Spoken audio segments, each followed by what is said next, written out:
Kalingap Edo, seloso. Insecure sa basketball player. VNC magpaalam sana, kaso, yan ay sama-sama nating tutukan mamaya mga kalingap. At kung nagustuhan nyo po ang ganitong klaseng reaction video, paki-like at subscribe naman po para lagi kayong updated sa susunod kong mga uploads. At salamat sa walang sawang pagmamahal at suporta kay Kuya Val Santos Matubang at Idol Kalingap Rab. Paalala, panoorin at tapusin ang video na ito para malaman mo kung ano ang nilalaman nito bago mag-comment. Ngayon balik tayo sa topic, sobrang selos ang nadarama ngayon ni Idol Eds mga kalingap. Dahil sa isang basketball player, kaya ayaw ni Idol Eds na sasali si VNC na magiging news dahil iba ang kanyang partner.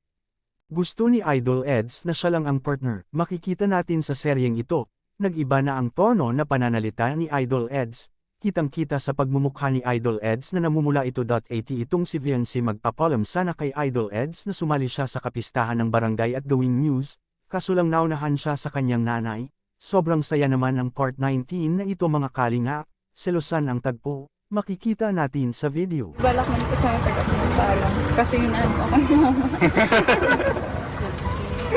Kuya, anong masasabi mo dun sa paalam ni Ate Belsi? Approve naman sa akin yun.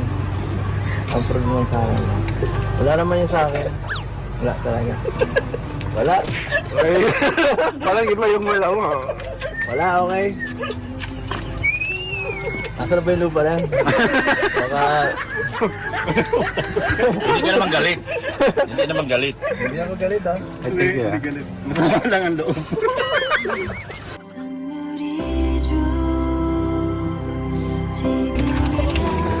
Hindi lang.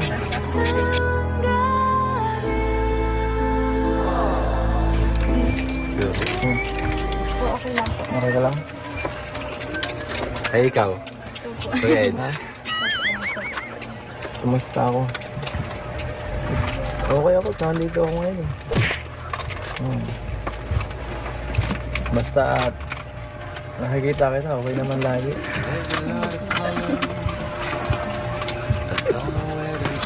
Init? Halong ang init. May intang halo-halo. Init nga eh. Nagdagan pa niya, init lalo.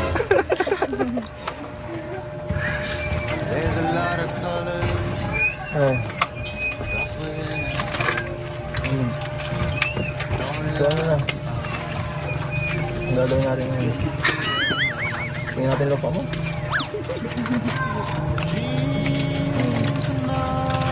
Baka wala dito paminda oh. Tara. Anong masasabi nyo dito mga kalingap? Ito ay isang reaction video lamang kaya pwede po tayo mag-comment sa ibaba mga kalingap sa comment section.